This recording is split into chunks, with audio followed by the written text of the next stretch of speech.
Assalamualaikum. Hi guys. So today I'm going to be doing my conversion story to Islam. How did I come to be a Muslim?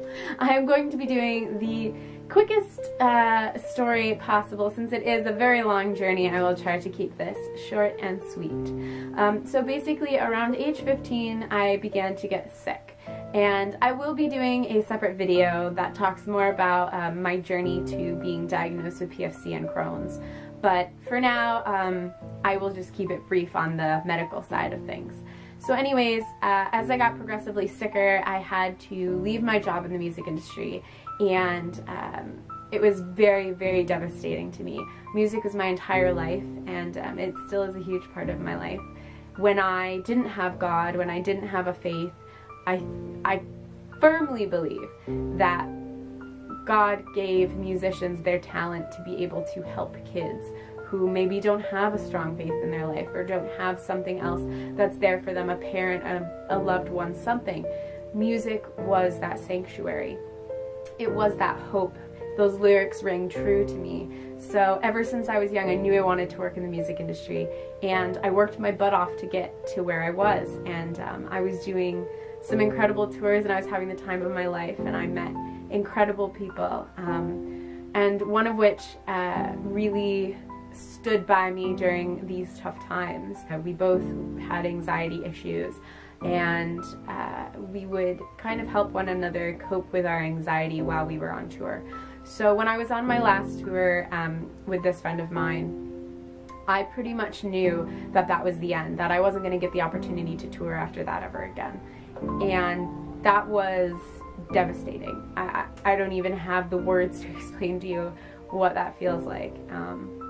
And so he really helped me through being sick on tour, and you know, being anxious about being so far from home and my family and being so sick.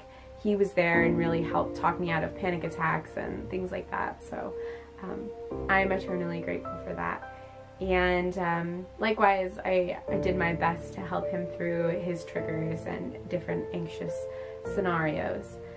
So moving forward, when I got back home, I started going to different doctors, and nobody could figure out what was going on with me. And during this time, my mom was an incredible support, but also my best friend, Kristen. She was there for me, and she was the only other person outside of my friend from tour that could really reach me and talk to me when I was having an anxiety attack.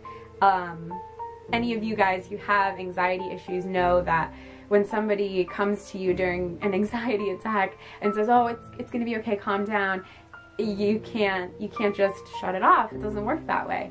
So it's rare to find a person that gets you and gets your pattern of thinking and can get you out of your sort of anxiety spiral that you're going through. So she was there for me through thick and thin, through all the procedures I went through. And then she met her husband, and you know, mashallah, he's a great man, and they were so cute together. But when they did meet, I was still very, very sick, and she fell in love very quickly, and they got married very quickly as well. And she moved down to South Carolina. And for those of you who don't know, I live up in New York, so that's quite the hike.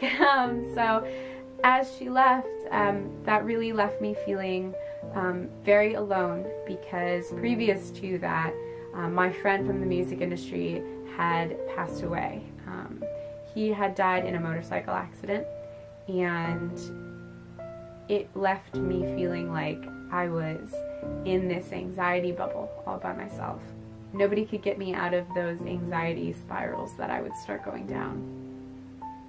And just as I lost these two people in my life, I had to go in for the biggest procedure that I had ever endured. And it was the scariest moment of my life. I sat in my hospital bed.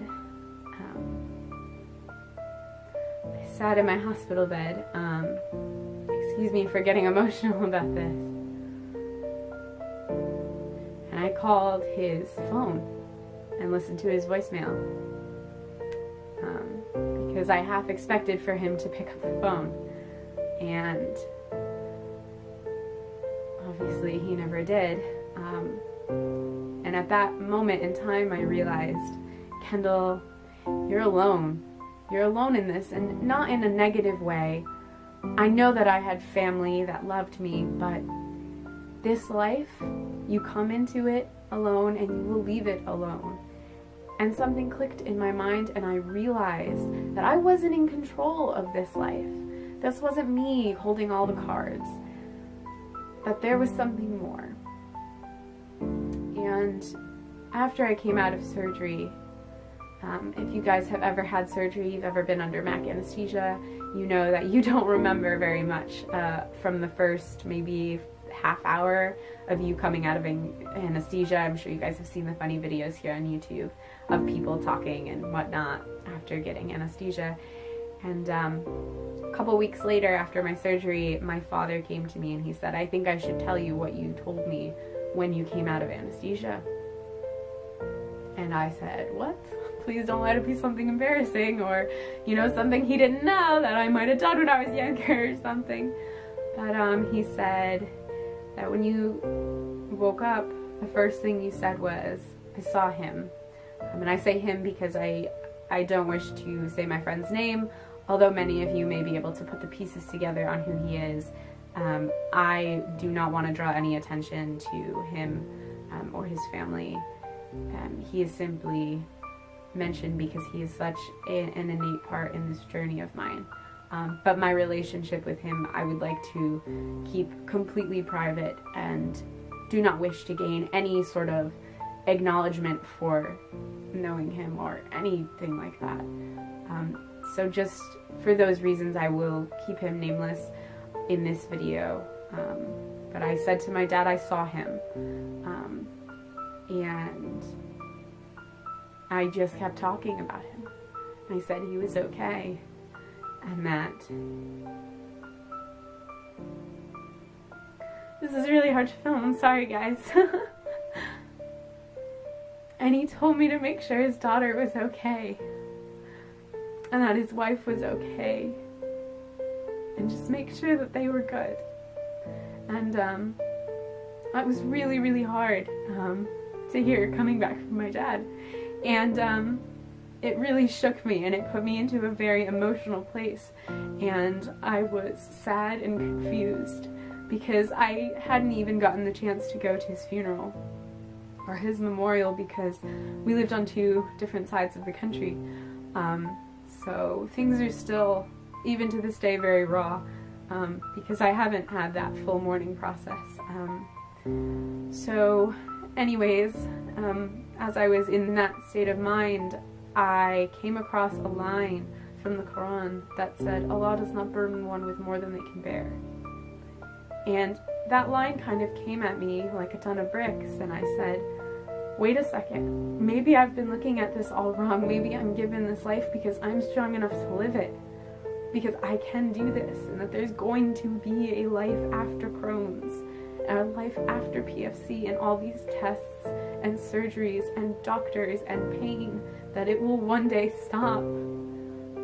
And I started to believe, the more I read from the Quran, that God is not going to just endlessly torture me. He didn't put me here on earth to be in pain. He put me here as a test, to test my character of who I am and how I'm going to deal with these situations that I'm put into. So I took my Shahada about a month after I had that experience, because Islam rang so true to me. It was a no-brainer almost.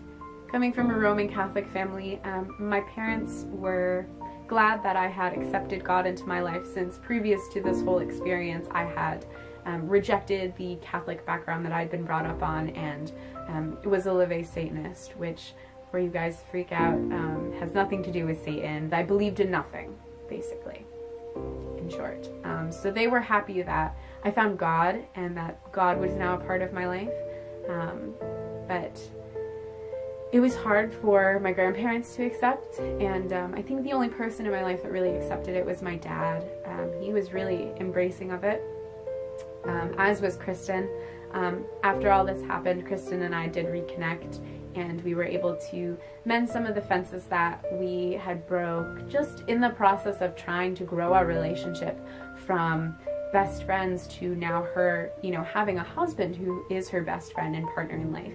You know, we had to find where our friendship now lied and how we fit into the bigger equation. So alhamdulillah, Kristen and I are just the best of friends.